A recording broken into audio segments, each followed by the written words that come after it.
EMF की तरफ। अब यहां से देखिए आप डीसी मोटर का सबसे important point that is known as back EMF. अब बैक ईएमएफ का ही दूसरा नाम क्या होता है? Counter EMF. और इनको दर्शाया किससे जाता है? ई बी, यानी कैपिटल ई के नीचे हल्का सा बी लगा दिया जाता है। ये सबसे इंपॉर्टेंट पॉइंट है। जैसे डीसी जनरेटर में आर्मेचर रिएक्शन सबसे इंपॉर्टेंट होता है, वैसे ही किसी भी मोटर में बैक ईएमएफ इतना इंपॉर्टेंट होता है कि अगर ये पैदा ना हो तो मोटर घूम नहीं पाती। यही जिम्मेदार होता है किसी भी मोटर को रोटेशन कराने के लिए, घुमाने के लिए। तो हमेशा बैक ईएमएफ को जरूर पढ़ें, ठीक है। अब आपको देखने में बैक ईएमएफ की यहाँ इक्वेशन दिख रही होगी। यहाँ क्या दिख रही होगी? Equation E B equal to P five Z N upon 60A। आप बोल रहे होंगे अरे सर ये तो जनरेटेड ईएमएफ की भी थी, E G equal to P five Z N upon 60A, same as back EMF. यहाँ उसमें जी होता था, यहाँ बी होता है। जनरेटर में जी होता था, जी फॉर जनरेटर, ठीक है। जनरेटेड ईएमएफ, जनरेटर नहीं, generated EMF, easy is the generated EMF, यानी पैदा होने वाला। यह है back EMF. Back EMF, back EMF motor में होता है और जनरेटेड ईएमएफ जनरेटर में होता है, ठीक है। तो यहां से इक्वेशन सेम ही है, क्योंकि भैया अब आपने स्टेज पढ़ी थी ए बी सी, तो सेकंड वाली जो स्टेज थी बी, पावर डेवलप्ड, दोनों में सेम थी ना, सिर्फ इनपुट और आउटपुट चेंज होता है।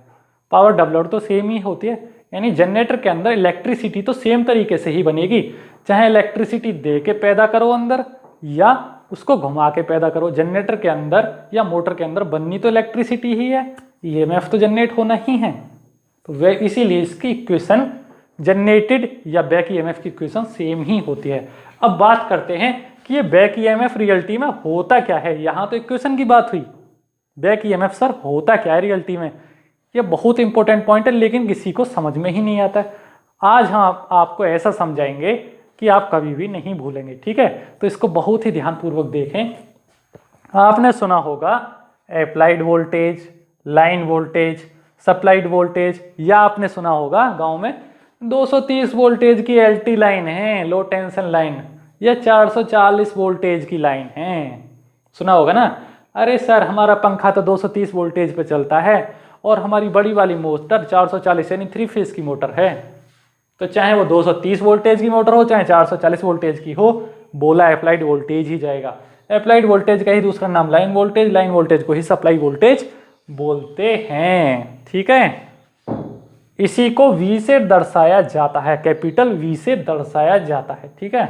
अब अप्लाइड वोल्टेज मान लीजिए ये छोटा रूप है मोटर का, इसके टर्मिनल्स पे अगर मैं क्या दूं, 2 बिजली के तार लगा दूं 230 वोल्टेज के, तो क्या होगा?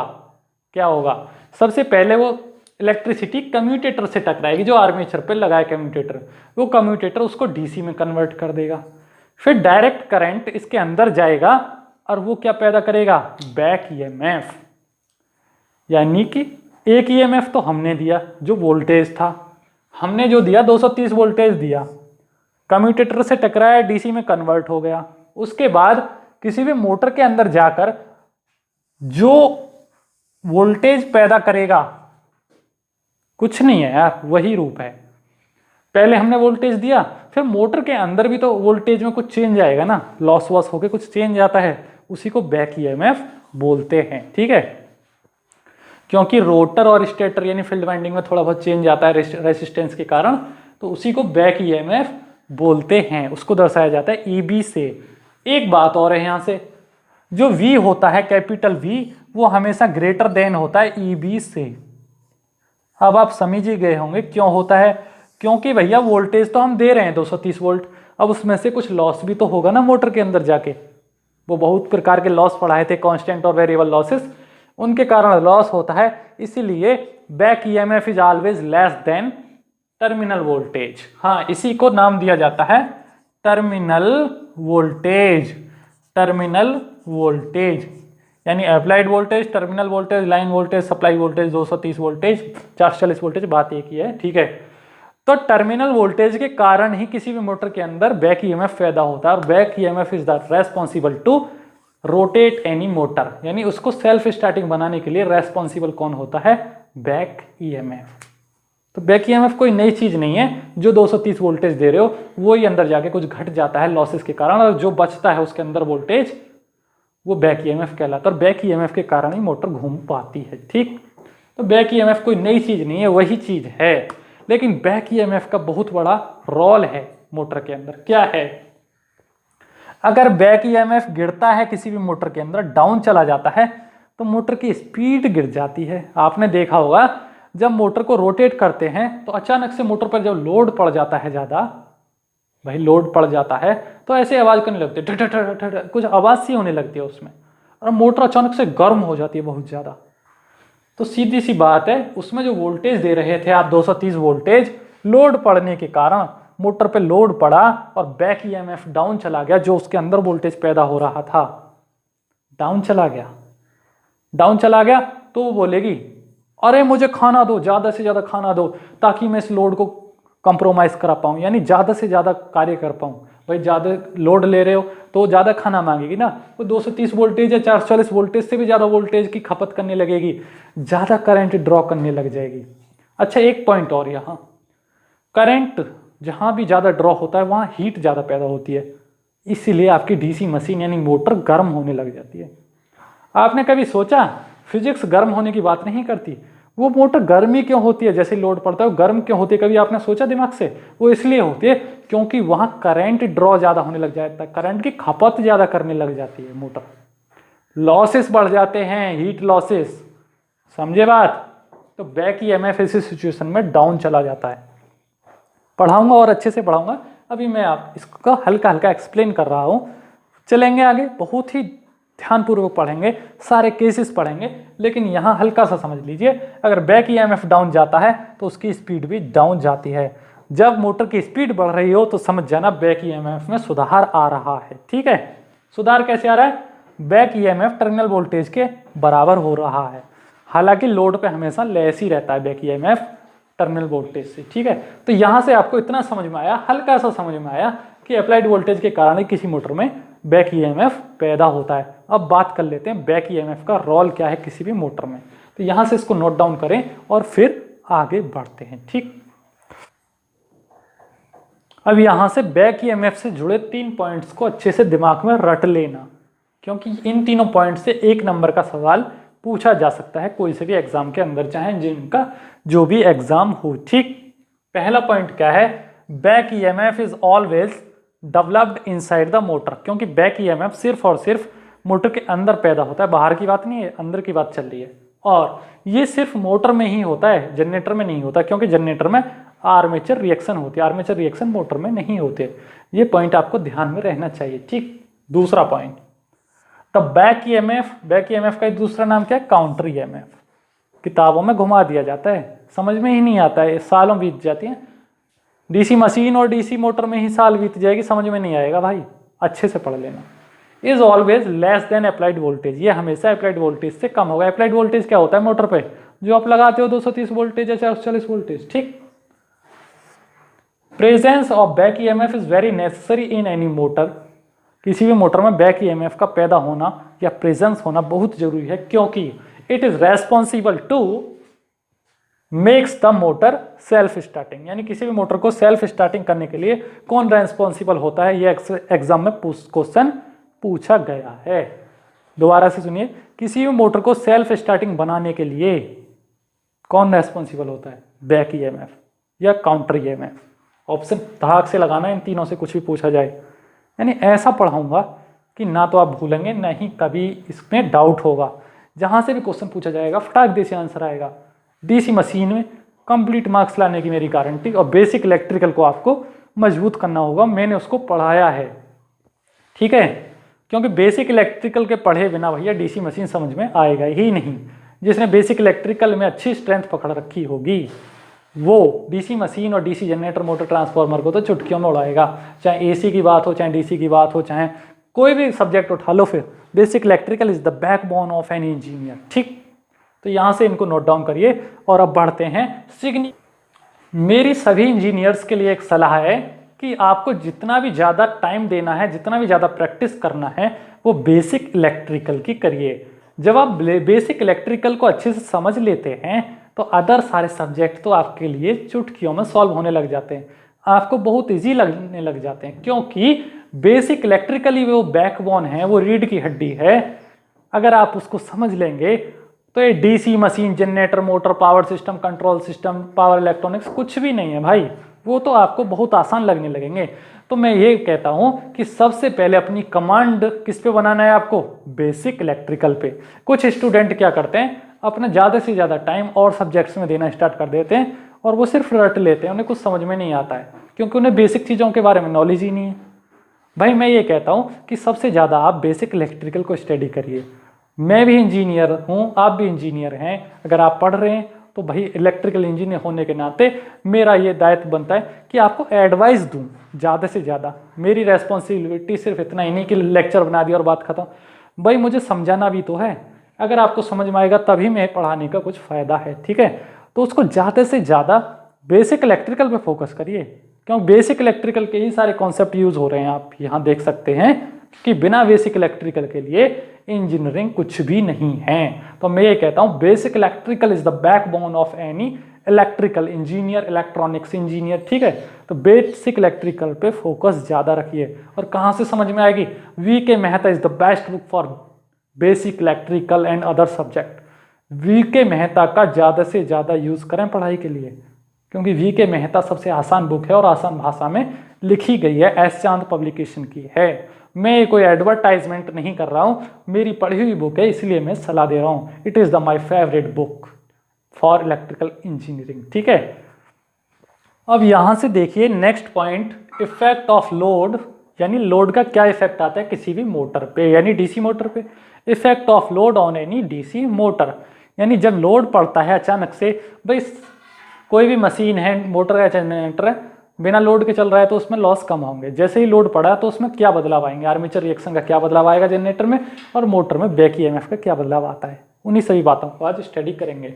तो हमें जो चेक करना होता है, सबसे पहले हम नो लोड पे चेक करते हैं। हमें पता होना चाहिए नो लोड पे कैसी सिचुएशन थी। No load it is the very important point, ठीक। नेक्स्ट पॉइंट आता है फुल लोड। फुल लोड पे चेक करिए, यानी जब लोड डाल दिया पूरा, उसके बाद लोड को हल्का हल्का घटा के चेक करिए, नहीं डिक्रीजिंग लोड पे। तो इन तीनों पॉइंट्स को समझेंगे, जैसे ही ये तीनों पॉइंट्स क्लियर होंगे आपका बैक ईएमएफ का फंडा भी बिल्कुल क्लियर हो जाएगा। तो सबसे पहले हम नो लोड की बात करेंगे, फिर फुल लोड और फिर डिक्रीजिंग लोड की बात करेंगे। तो इन तीनों पॉइंट्स को भी नोट डाउन करें और हम स्टडी करते हैं, ठीक। अब यहाँ से देखिए, जब भी कोई मोटर नो लोड पे कार्य कर रही है, मतलब उसमें बिजली के तार तो लगा दिए, इलेक्ट्रिसिटी के वायर तो लगा दिए, लेकिन आपने उस पर कोई लोड ही नहीं डाला, उस पर कोई पटा वगैरह पुली लगाई ही नहीं, तो वो नो लोड पे कहलाती है। ऐसी सिचुएशन में कोई भी डीसी मोटर में लॉस कम होते हैं, बहुत कम लॉसेस, क्योंकि when the motor is on no load small torque is required to overcome the friction. हल्की सी ताकत लगाने पे ही वो घूमती रहेगी, ज़्यादा ताकत लगाने की जरूरत नहीं है। तो ऐसी सिचुएशन में टर्मिनल वोल्टेज और बैक ईएमएफ बराबर रहते हैं, यानी कि उसमें बैक ईएमएफ का लॉस नहीं होता है ऐसी सिचुएशन में। तो आपको पता होना चाहिए at the no load in any DC motor back EMF is equal to terminal voltage applied voltage, ठीक है। जितना मोटर ले रही है उतना ही कार्य कर रही, ठीक। लेकिन होता क्या है भाई, किसी मोटर को चलाने के लिए टॉर्क होती क्या रियलिटी में, अगर आप कोई भी वस्तु है उस पर धक्का लगा रहे हो तो फोर्स लगा रहे हो ना, फोर्स के कारण ही धक्का है, और उसको कुछ डिस्टेंस तय करा रहे हो फोर्स के कारण। मान लीजिए इस मार्कर को ही चलाना है तो मैं फोर्स के कारण ही तो चला पाता हूँ, डिस्टेंस तय करा रहा हूँ। तो ये क्या कहलाता है, वर्क डन, यानी सीधे टेढ़े तिरछे चलाना वर्क डन कहलाता है, कार्य कराना। अगर उसी कार्य को गोल गोल करते हैं हम, गोल गोल 360 डिग्री के एंगल में, तो कहलाता है टॉर्क, यानी वर्क डन का ही दूसरा नाम टॉर्क है। तो टॉर्क का मतलब क्या होता है, फोर्स इंटू डिस्टेंस, ये आपको पता होना चाहिए। कभी भी टॉर्क और स्पीड को एक बात ना समझें, टॉर्क और स्पीड में बहुत बड़ा डिफरेंस है। स्पीड क्या होता है, कोई भी मोटर तेजी तेजी रोटेट कर रही है तो वो है उसकी स्पीड, और टॉर्क वो चीज़ है जो धक्का लगा रहा है पीछे से उस रोटर को, यानी मोटर को घुमाने के लिए जो धक्का लग रहा है। तो जब नो लोड पे है तो धक्का लगाने की कम जरूरत पड़ रही है, स्पीड ठीक ठाक है, और जैसे ही लोड पड़ा स्पीड घटेगी और धक्का ज़्यादा लगाना पड़ेगा, अरे घूम घूम घूम धक्का लगाओ, तो वो कहलाती है टॉर्क। स्पीड है उसका घूमता हुआ दिखना आपको, ठीक है। तो यहाँ से टॉर्क और स्पीड के बीच में आपको डिफरेंस समझ में आना चाहिए। जब मोटर नो लोड पे है तो टॉर्क की रिक्वायरमेंट कम होती है, टॉर्क की रिक्वायरमेंट कम होती है, टॉर्क की रिक्वायरमेंट कम होती है और स्पीड अच्छी खासी होती है। भाई टॉर्क की रिक्वायरमेंट कम है, स्पीड अच्छी खासी। टॉर्क, अरे सर आप तो टॉर्क बोल रहे हैं, टॉर्क ही फ्लक्स से पैदा होती है भैया। जब करंट दोगे, करंट ही तो धक्का लगाता है, करंट से फ्लक्स बनती है और फ्लक्स से टॉर्क पैदा होती है। टॉर्क का ही मतलब क्या है, या तो इसको टॉर्क लिख लो, टॉर्क लिख लो TA, या इसको फ्लक्स लिख लो phi, यानी दोनों चीज एक ही हैं। आर्मेचर टॉर्क बोलो, आर्मेचर फ्लक्स बोलो। भाई करंट से फ्लक्स बनता है, फ्लक्स से टॉर्क पैदा होता है, इतना आपको पता होना चाहिए इन दोनों चीजों के बीच डिफरेंस। यानी ये फॉर्मूला आपको याद रखना है, N is directly proportional to EV upon phi। तो जैसे ही नो लोड पे होगी कोई भी मोटर तो वहां टॉर्क की रिक्वायरमेंट कम रहती है, क्योंकि धक्का कम लगाना पड़ता है, तो फ्लक्स से भी कम पैदा करना पड़ेगा। फ्लक्स कम पैदा करना पड़ेगा तो मोटर कम करंट ड्रॉ करेगी, और नो लोड पे मोटर गर्म भी कम होगी। भाई करंट ही जब कम खपत कर रही है तो हीट लॉस कम होंगे, स्पीड अच्छी रहेगी। जब स्पीड अच्छी रहेगी तो बैक EMF भी अच्छा रहेगा और टर्मिनल वोल्टेज के बराबर ही रहेगा। तो नो लोड की कंडीशन तो आपको बिल्कुल समझ में आ गई। नो लोड की कंडीशन, टॉर्क को समझना बहुत जरूरी है। Torque equals to force to distance, ठीक। अब क्या होता है ऐसी सिचुएशन में, नो लोड पे लोड करंट कम होता है, बैक EMF अच्छा होता है, टर्मिनल वोल्टेज के बराबर होता है, ठीक है, बराबर हो जाता है। तो नो लोड तो समझ में आ गया, इसको नोट डाउन करें। कुछ पॉइंट्स जो मैं आपको मुंह जबानी बता देता हूं उनको भी हिंदी में लिख लें, ठीक। अब बढ़ते हैं लोड की तरफ। अचानक से उस मोटर पे लोड आ जाए तब कैसी सिचुएशन होगी, ठीक। अब यहां से देखिए कि वही मोटर अचानक से लोडेड हो जाए। पहले नो लोड पे चल रही थी, फ्री चल रही थी एकदम, मैं ही हूं, मैं अब फ्री हूं एकदम, मेरे ऊपर से 1 क्विंटल लोड डाल दिया जाए, 1 क्विंटल का भार, तो मैं लोड में आ जाऊंगा ना, दबाव पड़ेगा मेरे पे। वैसे ही कोई मोटर चल रही है, अचानक से उस पर लोड आ गया, उसकी स्पीड स्लो डाउन हुई, वो बोलेगा अरे भाई साहब ज़्यादा करंट दो, ज़्यादा करंट दो, मैं कार्य करूँ नहीं तो मरे। ऐसे ही होता है ना जब लोड डाल देते हैं। तो यहाँ से देखिए, if the motor in on load, if the motor is suddenly loaded then first effect क्या आता है, first effect armature slow down. ये तो प्रैक्टिकली दिख रहा है सर, लिख रहे हैं आप, लेकिन लग ऐसे रहा जैसे प्रैक्टिकल दिखा रहे हो। हाँ बिल्कुल, armature goes to slow down, और क्या होगा, स्पीड स्लो हो जाएगी। भाई आर्मेचर हल्का हल्का घूम रहा है तो स्पीड स्लो होगी, ऑब्वियसली बात है। डिक्रीज्ड बैक EMF, ये क्या हुआ, यहां से है समझने वाली बात। डिक्रीज्ड बैक EMF कैसे होगा, अकॉर्डिंग टू फॉर्मूला, अगर स्पीड स्लो हो गई तो बैक EMF भी स्लो हो गया। कहने का मतलब टर्मिनल वोल्टेज से लेस चला गया बैक EMF, यानी back EMF is now less than terminal voltage, जबकि नो लोड पे बराबर था। अब बैक EMF क्यों कम हो गया, जो अंदर वोल्टेज है जितना दे रहे हैं ना 230 वोल्ट, उससे पूर्ति नहीं हो रही। मतलब कहने का तो ये हुआ, किसी व्यक्ति को डेली 5 रोटी मिलती है, कार्य अच्छा करता है, अचानक से उस पर डबल कार्य कराने लग गए, बोलेगा यार 5 रोटी तो कम है, 10 दे दो, ज़्यादा कार्य कर रहा है तो खाना भी ज़्यादा दो। तो इसीलिए बैक EMF की रिक्वायरमेंट ज़्यादा होने लगी, बैक EMF स्लो डाउन चला गया, ठीक। तो back EMF is goes to slow down, तो क्या होगा, ड्रॉ लार्ज करंट। ऐसे सिचुएशन में कोई भी मोटर ज़्यादा करंट की खपत करने लग जाती है, उसी को बोलते हैं draw large current. Draw large current, मोर करंट, लार्ज को ही मोर बोल सकता है, ठीक। जब लार्ज करंट ड्रॉ करेगी कोई भी मोटर तो रिक्वायर मोर आर्मेचर टॉर्क। तो भाई सीधे से आपको पता होना चाहिए, जब करंट की रिक्वायरमेंट ज़्यादा है तो करंट से फाई बनता है और फाई से ही टॉर्क बनता है। यहां से समझिए, टॉर्क की रिक्वायरमेंट ज़्यादा है। टॉर्क की रिक्वायरमेंट क्या है, टॉर्क कुछ भी नहीं, टॉर्क उस आर्मेचर को धकेलना है तेजी तेजी। भाई धकेलोगे तभी तो घूमेगा ना, अब इस आर्मेचर को घुमाना है तो इस पर धक्का देना होगा तेजी तेजी। आपने भी दिया होगा, अपनी आपकी मोटर जो जाम हो जाती होगी, तो इसी को तो टॉर्क बोलते हैं, धकेलना।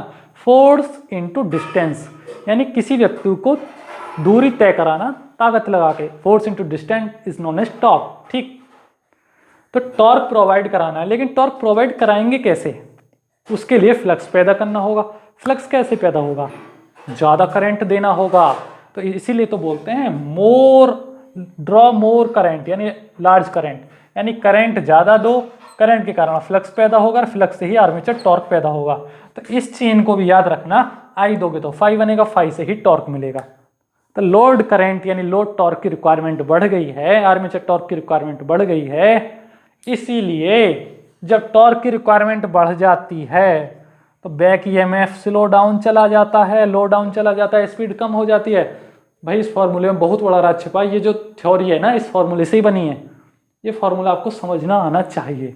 यानी इन्वर्सली का मतलब ये होता है अगर नीचे वाली चीज बढ़ रही है तो ऊपर वाली चीज घट जाती है। ठीक, तो यहाँ से आपको समझ में आ गया होगा कि किसी मोटर पे लोड पड़ने के कारण बैक ईएमएफ क्यों कम हो जाता है, क्योंकि वहाँ करंट की रिक्वायरमेंट ज़्यादा हो जाती है। और आप देखना जब भी किसी मोटर पे ज़्यादा लोड डाल के देखना गर्म हो जाएगी, क्योंकि इस सिचुएशन में करंट ज़्यादा ड्रॉ करने लग जाती है। और जब ज़्यादा करंट ड्रॉ करती है कोई भी चीज़ तो हीट लॉस बढ़ते हैं, डिसिपेटेड लीज, क्योंकि रेसिस्टेंस तो रोकेगा ना भाई। उसका मेटल जो मोटर का मेटल है यानी वायरिंग है उसका रेसिस्टेंस है, वो करंट को रोकेगा, तो उनमें लड़ाई बजेगी। करंट जहाँ भी ज़्यादा होता है वहाँ हीट लॉस होते हैं। इसीलिए आपकी लोड में कभी भी कोई मोटर गर्म होने लग जाती है, इफिशिएंसी घट जाती है। भाई ज़्यादा लोड होगा तो इफिशिएंसी घटेगी ही, इफिशिएंसी लॉस ज़्यादा होंगे। तो हर चीज़ को एक दूसरे से लिंक करके स्टडी करिए, तभी आपको समझ में आएगा ऑन लोड। अब थर्ड स्टेज क्या है, अगर उस मोटर पे अचानक से लोड डिक्रीज चला जाए। भाई कोई व्यक्ति है पहले फ्री चल रहा है, फिर उस पर लोड डाल दिया, अचानक से उस पर से लोड कम कर दिया, तो खुश हो जाएगा ना, वैसे ही मोटर खुश हो जाती है। अब पढ़ेंगे। अब यहाँ से थर्ड सिचुएशन देखिए मोटर की, जब मोटर पे पहले हमने समझा फ्री, दूसरा लोड पे, और तीसरा क्या है जब उस पर लोड घट रहा है यानी डिक्रीजिंग लोड। तो डिक्रीजिंग लोड की सिचुएशन कैसी होती है, if the load decreasing on any motor. तो सबसे पहले कहाँ जाएंगे, इस फॉर्मूले पे, N is directly proportional to EV upon five. तो जब लोड घटता है तो फ्लक्स की रिक्वायरमेंट कम हो जाती है, क्योंकि धक्का कम लगाना पड़ेगा भैया, धक्का कम लगाना पड़ेगा आर्मेचर को घुमाने के लिए। भाई आर्मेचर घूमेगा तभी तो काम कर पाएगी ना मोटर। धक्का कम लगाना पड़ेगा तो टॉर्क कम लगानी पड़ेगी। भैया टॉर्क कम लगानी पड़ेगी आर्मेचर पे तो फ्लक्स की भी रिक्वायरमेंट कम हो जाएगी, ऑब्वियसली करंट भी कम ड्रॉ करने लग जाएगी मोटर ऐसी सिचुएशन में। दिमाग लगाओ, समझ में आ जाएगा। करंट कम ड्रॉ करने लग जाएगी तो क्या होगा, बैक ईएमएफ यानी फ्लक्स की रिक्वायरमेंट कम हो जाएगी, ऑब्वियसली स्पीड बढ़ जाएगी, बैक ईएमएफ भी सुधर जाएगा, दोबारा से वोल्टेज के आसपास ही आने लगेगा, कोशिश करेगा बैक ईएमएफ, यानी वोल्टेज का लॉस कम होने लगेगा, करंट का लॉस कम होने लगेगा, मोटर गर्म होना कम स्टार्ट हो जाएगी, लॉस कम होंगे। तो ऐसी सिचुएशन में इस फॉर्मूले को हमेशा अप्लाई करें, आपको बिल्कुल क्लियर हो जाएंगे डाउट। तो किसी भी मोटर को चलाते समय ऐसी कोशिश करनी चाहिए कि उस पर लोड जितनी उसकी क्षमता है उतना ही डालें। ऐसा नहीं है कि 5 एम्पेयर यानी कि 5 हॉर्स पावर का लोड खींच रही है, डाल दिया 10 का, तो उसमें तो लॉस होंगे ही, इफिशिएंसी डाउन जाएगी, आर्मेचर टॉर्क की रिक्वायरमेंट ज़्यादा होगी, गर्म हो जाएगी, जल जाएगी मोटर, यानी वाइंडिंग उसकी जो उसकी इंसुलेशन है वाइंडिंग की वो बेकार हो जाएगी। तो तीनों केसेस को अच्छे से समझिए। बैक ईएमएफ क्या होता है मोटर का, बैक ईएमएफ का ही फंडा है मोटर में, बाकी कुछ नहीं है, बाकी तो सब रटने के हैं। अगर आप बैक ईएमएफ को समझ गए, फ्लो चार्ट को समझ गए, तो मोटर और जनरेटर आपके लिए कुछ भी नहीं है। Thank you so much for watching this lecture, see you again tomorrow with new lecture. ठीक है, तो यहाँ से लेक्चर समाप्त होता है।